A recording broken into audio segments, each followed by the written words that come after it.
A entrar a la palabra, vamos a leer Deuteronomio, el quinto libro de la Biblia, capítulo 10, y vamos a leer solo 2 versículos. De ahí vamos a dar todo el estudio en esta mañana. Los que puedan ponerse de pie, vamos a leer la palabra de Dios para mayor reverencia. Y esa es una de las razones del por qué mi esposa no está acá, porque está con mi hija ya en el hospital. Entonces, Deuteronomio capítulo 10, versos del 12 al 13. Ahora pues, oh Israel, ¿qué pide Jehová Dios de ti? Ese es el título del sermón de hoy. ¿Qué pide Jehová tu Dios de ti? Dios nos pide 5 cosas. Primero, que temas a Jehová tu Dios. Segundo, que andes en todos sus caminos. Tercero, que lo ames. Cuarto, que le sirvas a Dios con todo tu corazón, con toda tu alma. Y versículo 13, y el quinto es que guardes los mandamientos de Jehová y sus estatutos que yo te prescribo hoy para que tengas prosperidad. Pueden tomar asiento, hermanos.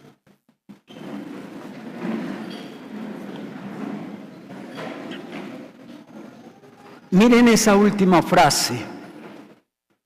Nada de lo que usted y yo hagamos para Dios va a ser ¿qué? En vano. Si usted y yo hacemos estas 5 cosas que Dios nos pide, Dios promete que nos va a dar ¿qué? Prosperidad. Pero me llama la atención que ahí la palabra prosperidad quiere decir que nos va a ir bien. Y Dios nos hablaba del año de hoy, ¿cierto que sí? En profecía nos decía que este va a ser un año difícil. Pero Dios nos está diciendo hoy en la palabra que en este año nos va a ir bien. Que este año va a ser un año de bendición. Que va a ser un año de prosperidad. La palabra de prosperidad es bendición. Pero tenemos que hacer estas 5 cosas. Va a ser un año difícil, el Señor nos lo dijo, pero va a ser un año donde Dios nos pide que usted y yo hagamos algo. ¿Qué tal si me colocan por favor el título del sermón? ¿Qué pide Dios de ti o de nosotros en este nuevo año?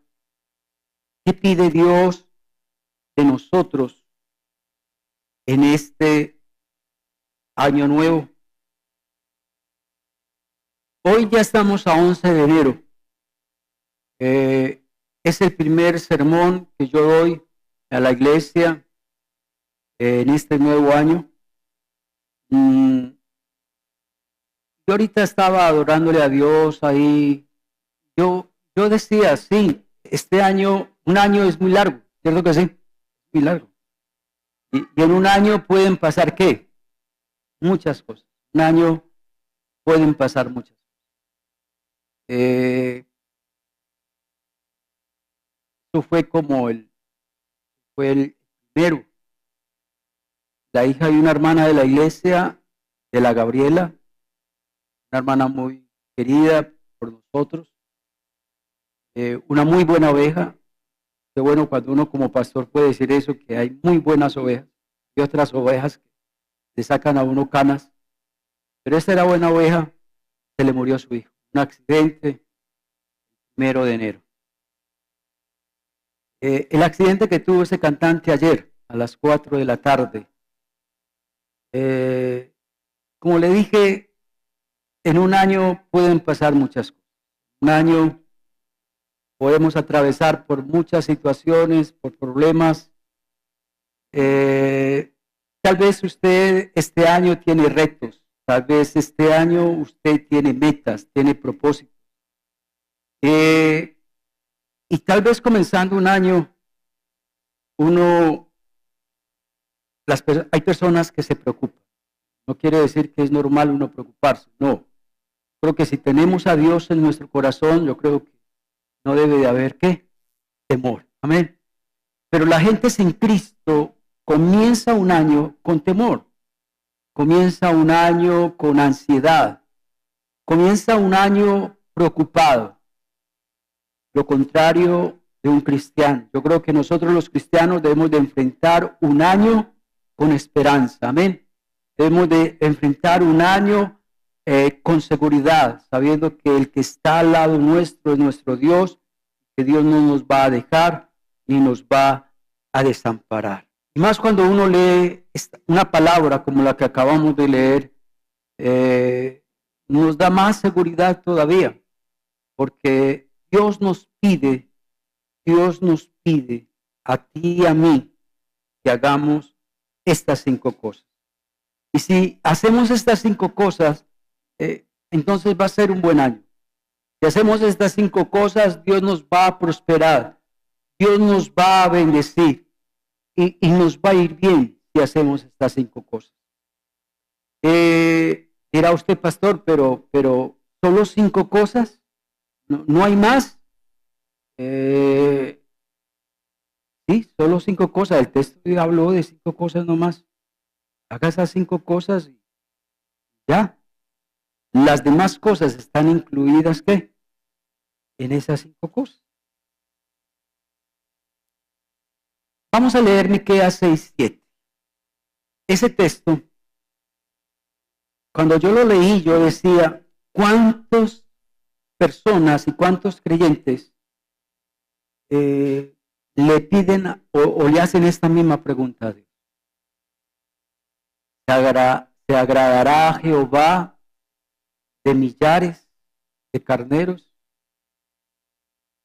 ¿Se agradará a Jehová de 10,000 arroyos de aceite? Estamos hablando de millares, de 10,000. No de 5 cosas, estamos hablando de que hay gente que dice que a Dios le debemos de hacer muchas cosas. 10,000 cosas. Y hay otros que hasta atreven de ir un poquito más allá. Dice, ¿será que a Dios le agrada que yo sacrifique a mi primogénito por mi pecado? ¿Qué es mi primogénito? El hijo mayor. ¿Qué es sacrificarlo? Que yo lo mate para agradar a Dios. O que yo entregue el fruto de mis entrañas, quiere decir mis hijos, por el pecado de mi alma. A donde quiero llegar con ese texto es que hay personas que creen que Dios nunca va a estar satisfecho con nada de lo que yo hagamos.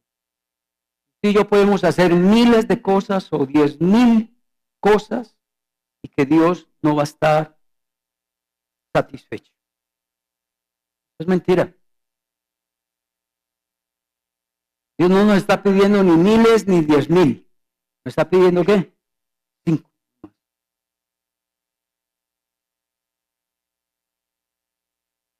Por ejemplo, hay personas que se inventan esto.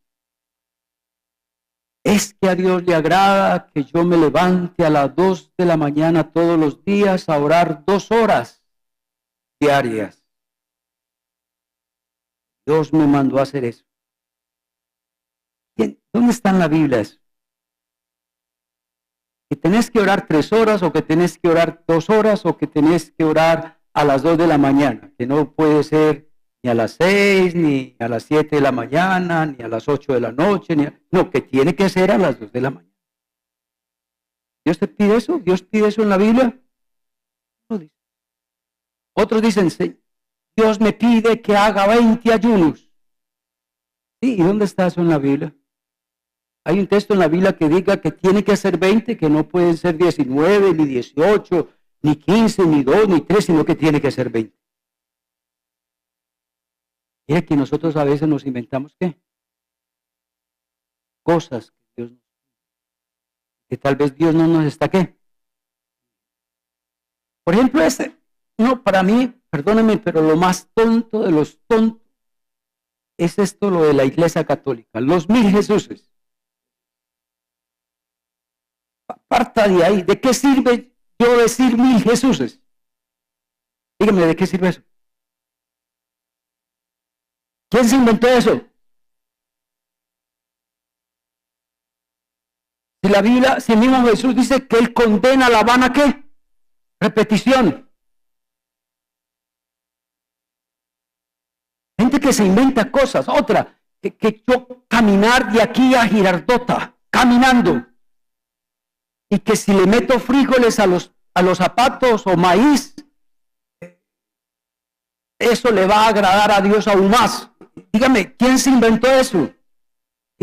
¿Dios pidió eso alguna vez? Dios no pide eso. Pero nosotros nos inventamos unas cosas, creyendo que Dios no las pide y mentiras que Dios no las pide. Y las cosas que realmente Dios sí no las pide, no las hace.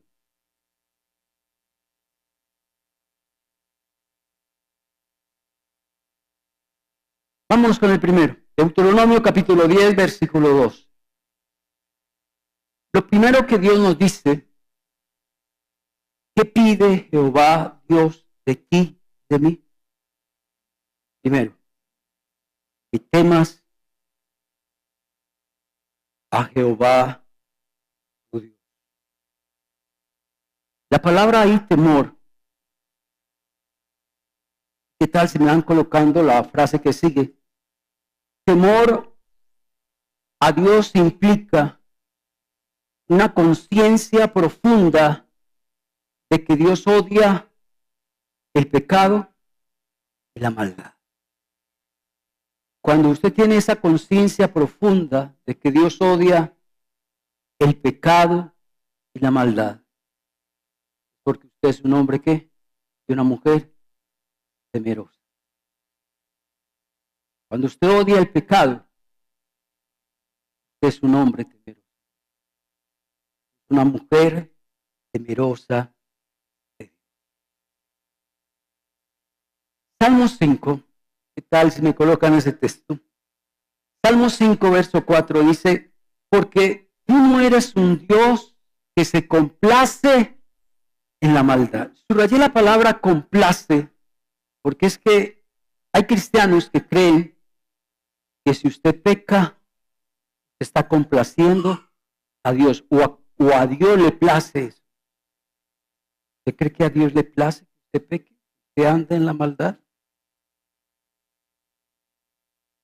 Lógico. Tal vez usted se complace de que su esposo le sea infiel, y cuando llega donde su amante, que llega y le hace la mejor comidita que a él le gusta, y lo recibe con un beso y un abrazo, pero usted sabe que viene donde su amante. Tal vez a usted sí le complace que su esposo le sea infiel, pero a Dios eso no le complace.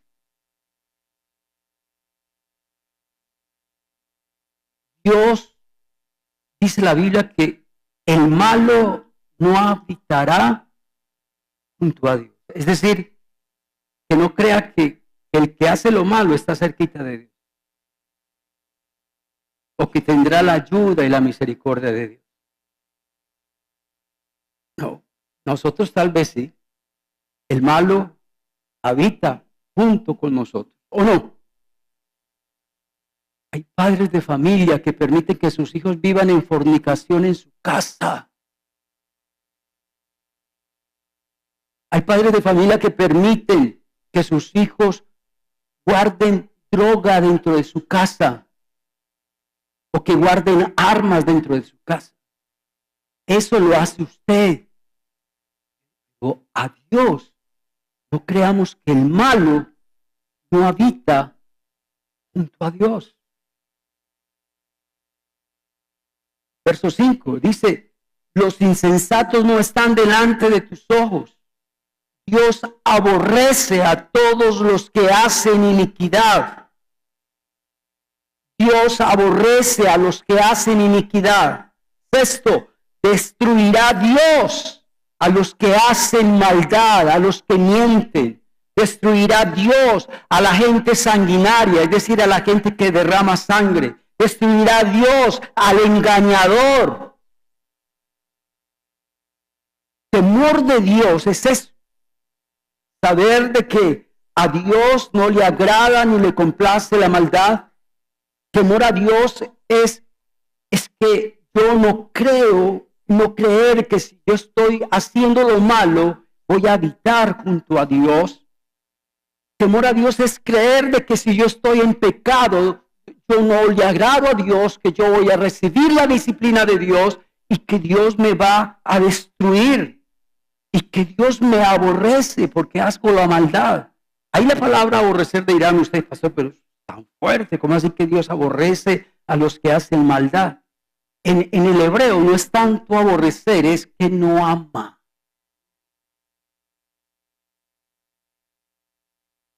¿Se acuerdan de ese texto cuando Jesucristo, el que no aborrece padre y madre más que a mí?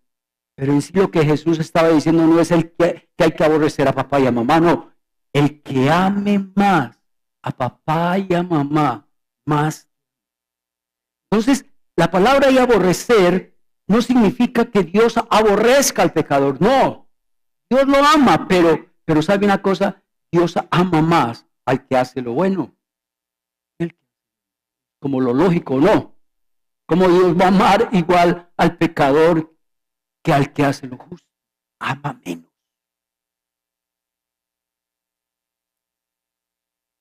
Proverbios 6, versos del 16 al 19, dice, 6 cosas aborrece Jehová.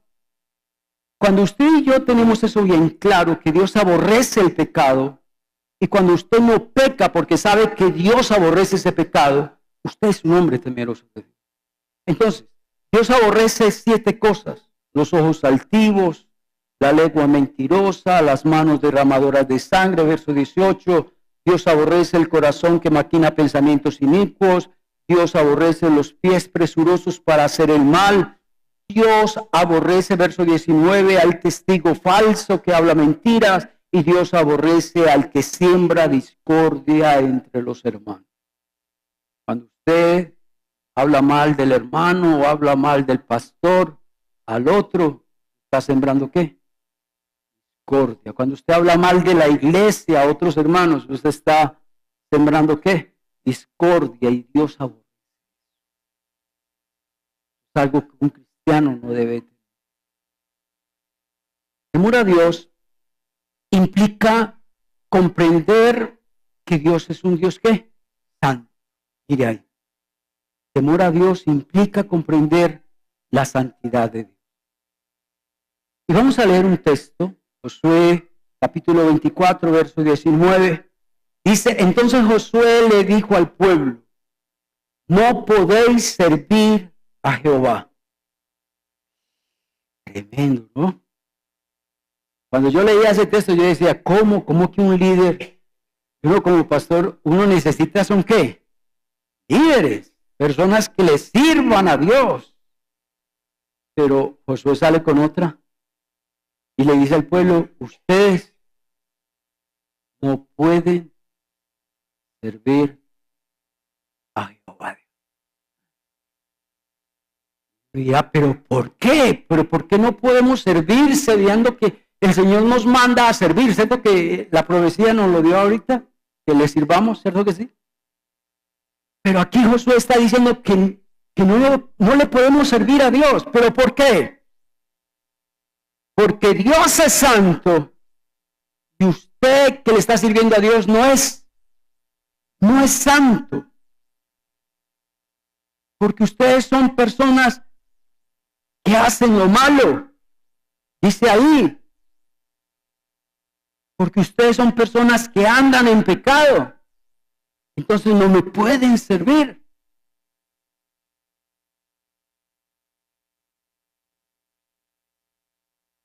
Temor a Dios. Saber de que si estoy en pecado, no puedo ¿qué? No puedo.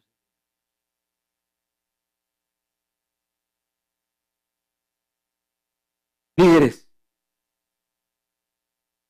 Y aún los que todavía no son líderes, pero que tal vez más adelante van a ser líderes. Les pido un favor por el bien de ustedes mismos y por el bien de la iglesia. Si están en pecado, no les sirvan a Dios.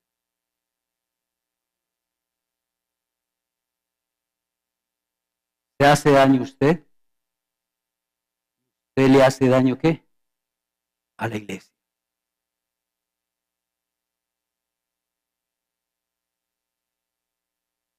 Sigamos con la otra frase. Temor a Dios implica comprender su juicio sobre el pecado. Es decir, temor a Dios es saber de que si yo peco, va a venir juicio de Dios.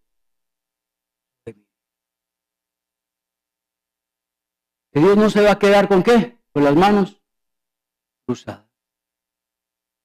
Que detrás de ese pecado viene el juicio de Dios. ¿Y qué tal si me colocan la última frase? Temor a Dios implica comprender que hay disciplina sobre los creyentes que pecan. De pronto, hay personas que no entienden esta palabra bien lo que es disciplina.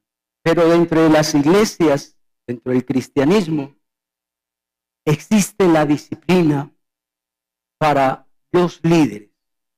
Porque la disciplina para las ovejas no sirve. De cierta manera, hoy en día, sin esta modernidad en que estamos, si yo como pastor coloco en disciplina a una ovejita, pues él sencillamente se va para la iglesia de enseguida. Ya, no hay problema. La disciplina es para los líderes. Cuando un líder peca, cuando un líder cae en pecado, Dios en las iglesias colocó una autoridad al pastor. ¿Ven? Dentro de los estatutos dicen de que no todo mundo tiene autoridad para disciplinar. ¿Sí me hago entender? Es decir, un superintendente de escuela dominical no disciplina a sus maestros. Un líder de jóvenes no disciplina a sus jóvenes. Un líder de adolescentes no disciplina a sus adolescentes. No, eso es algo que lo debe hacer solo ¿quién? El pastor. Otra, yo no sé, algunos líderes se han creído eso y se la han creído hasta el día de hoy. Se autodisciplinan. Es decir, líderes que caen en pecado, entonces ellos mismos ¿qué? Se autodisciplinan, están 2, 3 meses sin ninguna actividad y creen que ya con eso ¿qué? Se salieron con la suya. Otra, un pastor cuando cae, según los reglamentos internos de la misión Emanuel, cuando un pastor cae, la única autoridad para disciplinar al pastor es el presidente, el comité directivo y el fiscal de la misión. Nadie más. Ni la junta pastoral ni el consistorio tiene la autoridad de disciplinar ¿qué? Al pastor. El pastor tiene una autoridad encima de él que es el comité directivo y es el comité directivo el que debe disciplinar al pastor. Vamos a leer Hebreos capítulo 12, versos 5 al 11, dice, y habéis ya olvidado la exhortación que como a hijos se os dirige diciendo, hijo mío, no menosprecies la disciplina del Señor, ni desmayes cuando eres reprendido por él. Hay cristianos que menosprecian la disciplina. Verso 6, porque el Señor al que ama, ¿qué? Disciplina. Y al que ama azota a todo aquel que recibe por hijo. Verso 7, si soportáis la disciplina, soportáis la disciplina. Hay líderes que no aguantan la disciplina. ¿Se apartan de los caminos de Dios? ¿O se van de la iglesia para otra iglesia? Entonces, no soportan la disciplina. Si soportáis la disciplina de Dios, Dios trata como hijos. Porque ¿qué hijo es aquel a quien el padre no disciplina? Pero si os deja sin disciplina, es decir, si un líder hace y deshace y no tiene disciplina, de la cual todos han sido participando, entonces sois ¿qué? Sois bastardos, ¿no, hijo? Aquel que menosprecia la disciplina, aquel que no se sujeta a una disciplina, Dios no lo trata como hijo, sino como un ¿qué? Como un bastardo. Por otra parte, tuvimos a nuestros padres terrenales que nos disciplinaban y los venerábamos, porque no obedeceremos mucho mejor al Padre de los Espíritus y viviremos, y aquellos ciertamente por pocos días nos disciplinan como a ellos les parecía, pero a este para lo que es provechoso, para que participemos de la santidad. Entonces dice el texto que la disciplina nos ayuda a participar, ¿qué? En la santidad. Verso 11. Es verdad que ninguna disciplina al presente parece ser causa de gozo, sino de tristeza. Es decir, ¿a quién le gusta que lo coloquen a un año en disciplina? A nadie. A nadie le gusta eso. En verdad que ninguna disciplina al presente parece ser causa de gozo, sino de tristeza. Pero después de que usted cumple ya la disciplina, ¿eso da qué? Da gozo, da fruto apacible de justicia a los que han sido ejercitados por la disciplina. Temor a Dios, tal vez Pablo lo dijo, el apóstol Pedro también dijo algo parecido, pero me voy a referir al apóstol Pablo. Romanos 12:9, yo creo que nos resume qué es temor a Dios. ¿Se acuerdan? Lo primero que Dios nos está pidiendo, ¿qué es? Temer a Jehová tu Dios. Temor a Dios es aborrecer lo malo. ¿Y qué? Alguien te dice, ¿qué es temor a Dios? Temor a Dios es aborrecer lo malo. Pero bueno, eso lo sabe hasta un niño. Hasta un niño sabe qué cosas debe de hacer bien y qué cosas son malas. Eso es lo que Dios nos está pidiendo, la primera cosa que Dios nos está pidiendo. La segunda cosa que Dios nos está pidiendo está en el verso 2. Que andes en todos los caminos. Me gusta la palabra en todos. Es que nosotros somos muy buenos, pero para andar en algunos caminos, pero no en todos. Es decir, hacemos lo que me agrada, lo que es más fácil, pero lo que todavía me es difícil de dejar, no lo dejo. Aquí el Señor nos está pidiendo todo. Que andemos en todos los caminos de Dios. ¿Qué es andar? Andar es vivir. Si usted tiene una versión ahí distinta a Reina Valera, otra versión dice, vivan de la manera que le agrada, ¿a quién? A Dios. Eso es andar en los caminos de Dios. Vivan de una manera que le agrade a Dios. Vivan como Dios dice. Obedezcan lo que Dios, ¿qué? Dice. Eso es lo segundo que Dios nos está diciendo. ¿Quiere que este año te vaya bien? Teme a Dios. ¿Quiere que este año te vaya bien?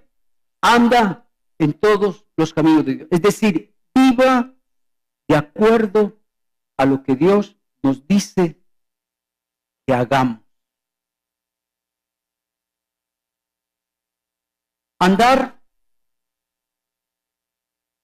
es vivir una vida cristiana como realmente se debe vivir. Yo digo algo, si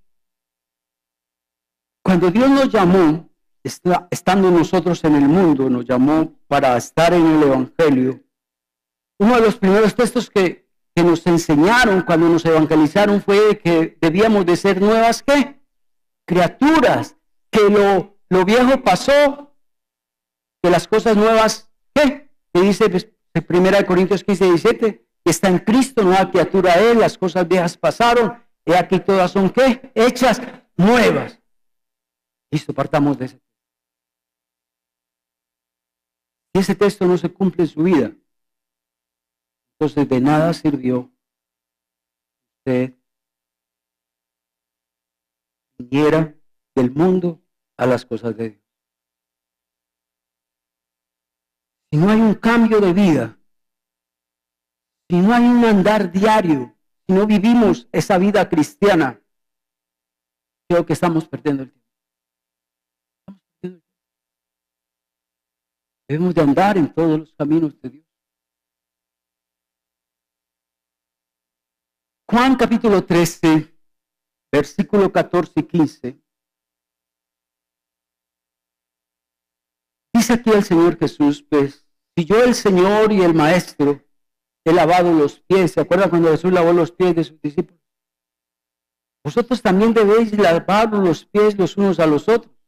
Pero lo que me llamó la atención es el verso que sigue. Me lo colocan, por favor. Porque ejemplo os he dado. Hasta ahí. Ejemplo os he dado. Yo hacía una pregunta. ¿Qué tal donde Jesucristo no nos hubiera dado ejemplo de una vida cristiana? ¿Sabe una cosa? Yo no seguiría a Jesús. Donde Jesús hubiera tenido varios hijos con varias mujeres, donde Jesús hubiera estado con una prostituta, luego con otra, y que Jesús estuviera borracho allí, borracho allá, donde Jesús fuera un hombre vulgar, grosero, mentiroso. Vea, yo no sigo a ese Jesús. Así se lo digo. Sigo así.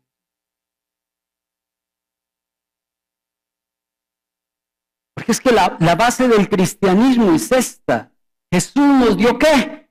Ejemplo. Jesús nos dio ejemplo para que lo que Él hizo, nosotros también ¿qué? Lo hagamos. ¿Usted cree que Dios merece un aplauso? Amén.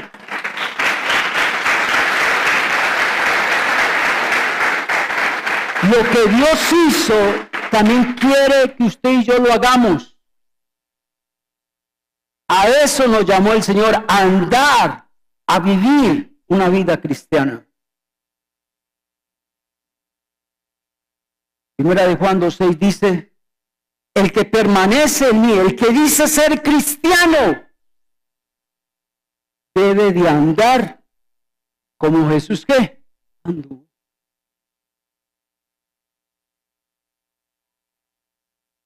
El que dice ser cristiano debe de andar como Jesús anduvo.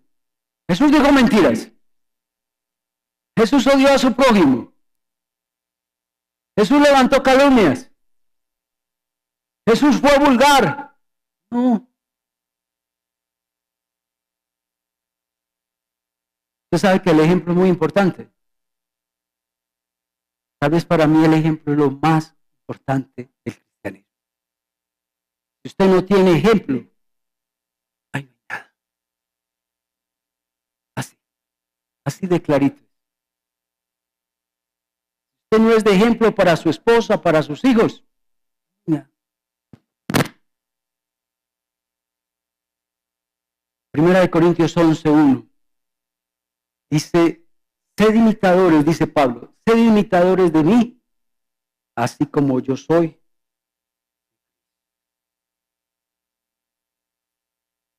¿Será que podemos decir lo mismo?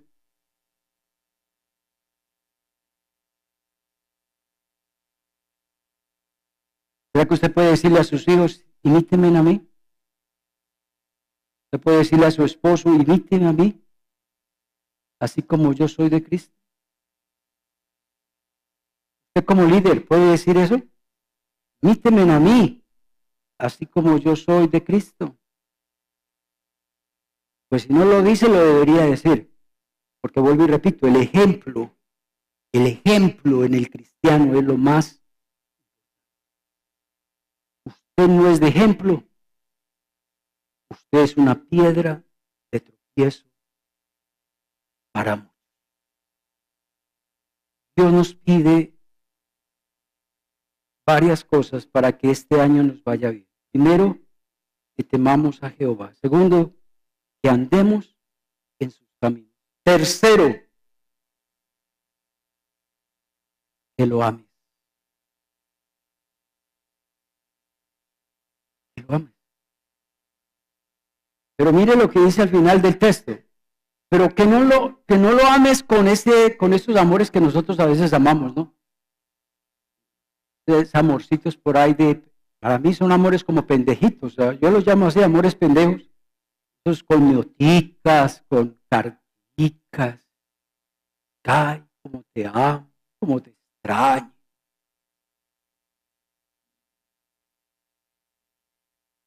A Dios no le conviene que nuestro amor no sea, que sea de palabra nomás para Dios. Dios quiere que lo amemos con todo el corazón y con toda nuestra ¿qué? Con toda nuestra alma. Amén, hermanos. ¿Se acuerda que el Señor Jesucristo lo dijo que ese es el primero y el más grande mandamiento que hay en la vida. Amarás al Señor tu Dios con todo tu corazón, con toda tu alma, con toda tu mente, con todas tus fuerzas. La pregunta es, ¿usted y yo amamos a Dios de esa manera? ¿Amar a Dios con todo el corazón y con toda nuestra alma? ¿Será que Dios es lo más importante para mí? ¿Será que Dios es mi gran prioridad? ¿Sabe? Hoy no vinieron al culto varios, tal vez porque hacía mucho frío, tal vez porque amaneció lloviendo, tal vez porque querían descansar, o se fueron para el puente. Es decir, ¿te ama a Dios con todo tu corazón, con toda tu alma? Para ti Dios es lo más prioritario, es lo más importante. Si Dios fuera lo más importante, usted no se perdería un culto. Si Dios fuera lo más importante, usted no dejaría de leer la Biblia. Si Dios fuera lo más importante para ti, usted sacaría tiempo para orar, para buscar de Dios, para servir a Dios. ¿Te ama a Dios con todo el corazón, con toda tu alma?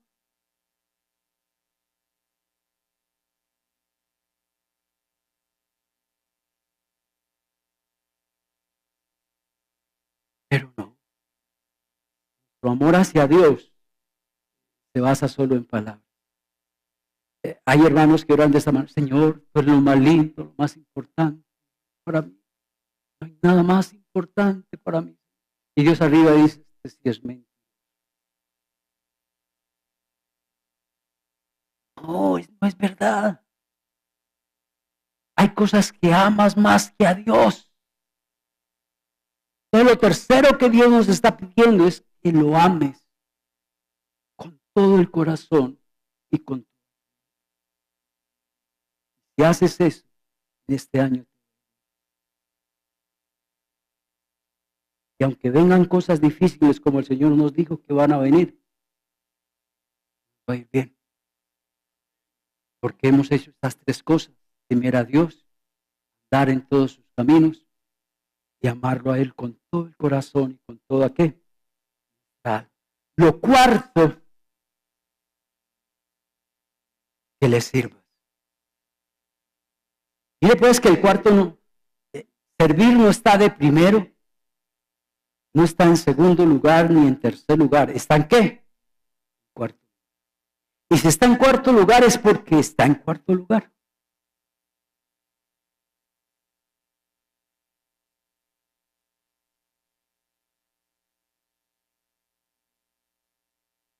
Hay una ley, matemáticas, y aquí la que es ingeniera en matemáticas, es una frase muy conocida por nosotros.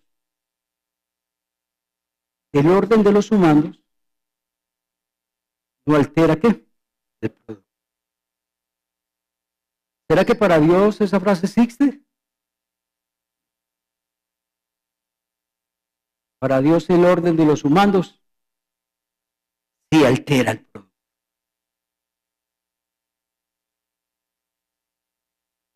Entonces me viene una persona que le sirva a Dios, que no le tema. Una persona que le sirva a Dios y no ande en qué, en todos sus caminos. Y una persona que le sirva a Dios pero que no lo ame.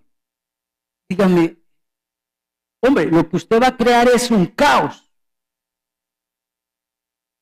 Si usted se atreve a servirle a Dios sin temerle, sin andar en sus caminos y sin amarle, usted va a hacer es un gran daño en la obra de Dios. Usted va a hacer un gran daño en el ministerio.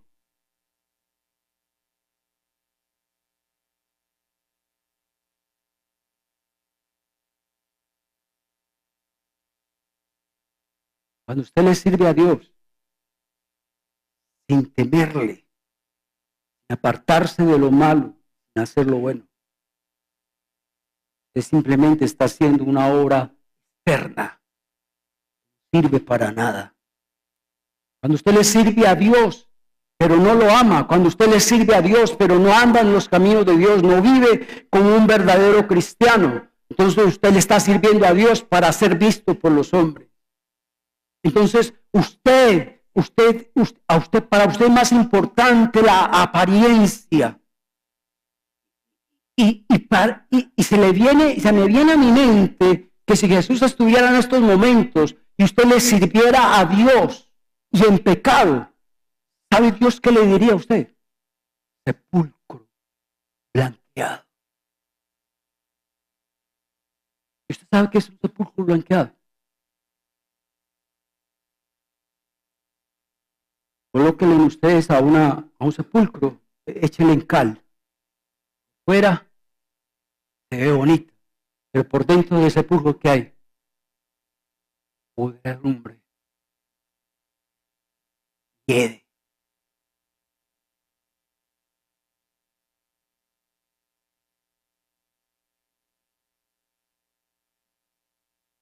Hay personas que le sirven a Dios con máscaras. En su corazón hay un verdadero ¿qué? Arrepentimiento. Cuando usted le sirve a Dios sin apartarse de lo malo, cuando usted le sirve a Dios sin amarlo, si usted le sirve a Dios sin andar en todos sus caminos, déjame decirte algo que a Dios ni le agrada. Es esa forma como usted y yo le estamos sirviendo.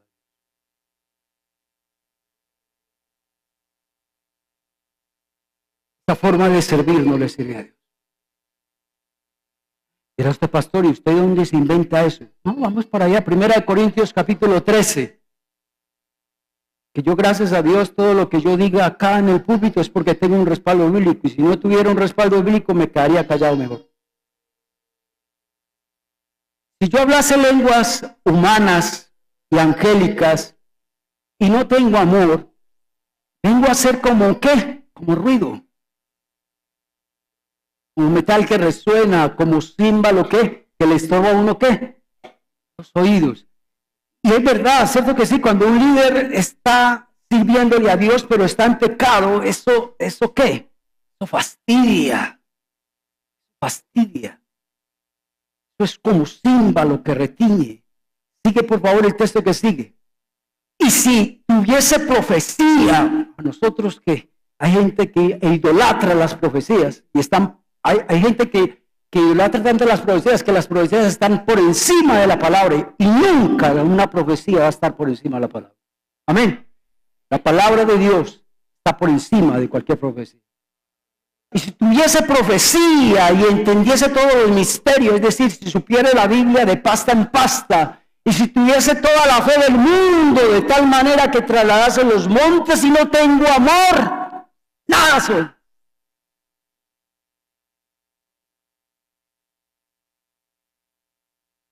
Usted le sirve a Dios, no ama a Dios. Usted le sirve a Dios y anda en pecado. Ante los ojos de Dios, usted no está así. Y ante los ojos de Dios es un símbolo que ¿qué? Que retiñe. 4 cosas. Temas a Jehová tu Dios, que andes en todos los caminos de Dios, que vivas una vida cristiana. Tercero, que lo ames. Cuarto, que le sirvas. Y quinto, que guardes los mandamientos de Dios.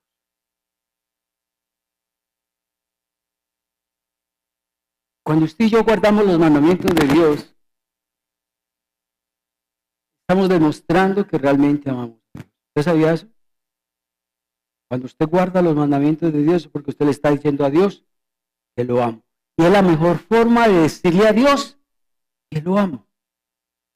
Vamos a leer unos textos que nos van a apoyar eso. Juan capítulo 14, versículo 15. El mismo Jesucristo nos lo dijo. Nuestro Señor Jesucristo nos lo dijo. Si me amáis, es porque van a guardar ¿qué?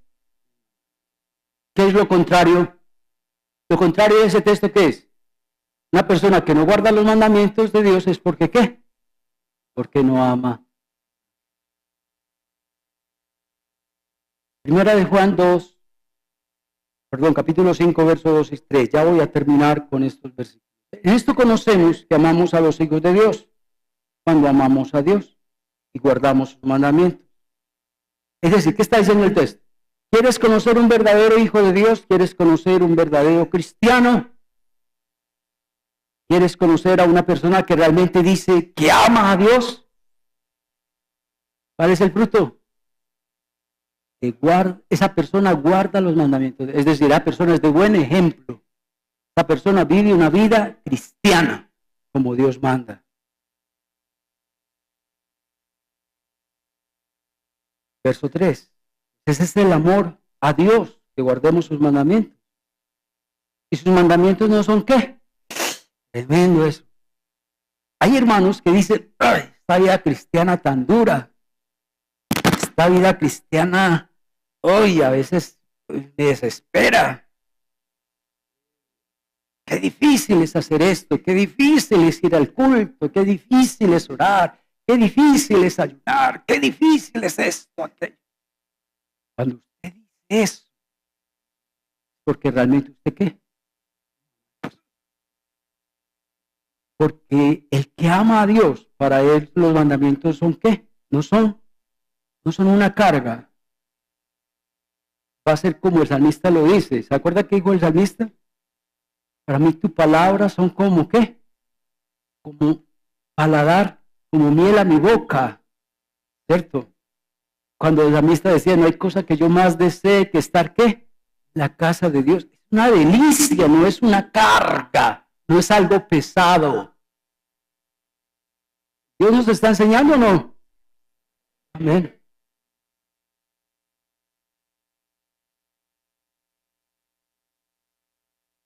Cinco cosas.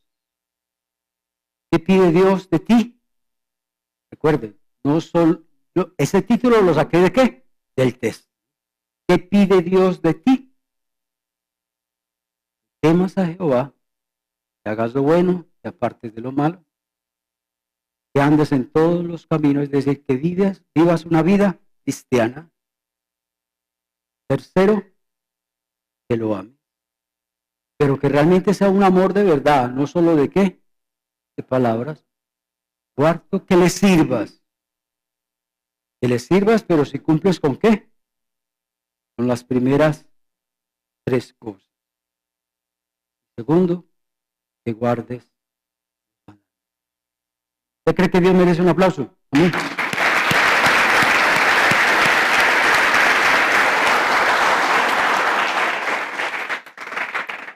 Vamos a orar, hermanos. Dios, muchas gracias por tu palabra.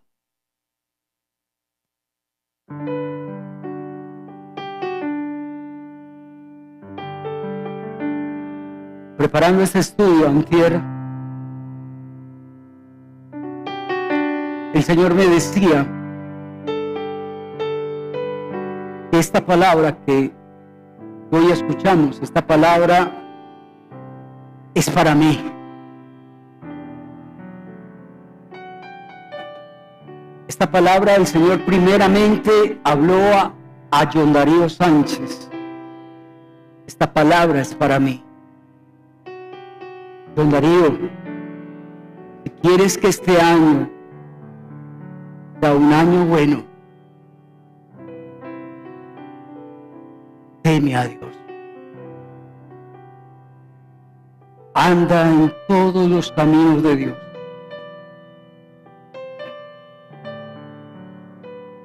Ámalo con todo el corazón y con toda tu alma. Sírvale con todo el corazón y con toda tu alma.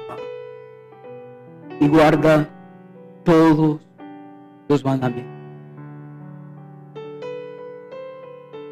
Dios, llévanos en paz y en bendición a nuestros hogares. En el nombre de Jesús, amén y amén. Dios los bendiga, hermanos. Que estén bien.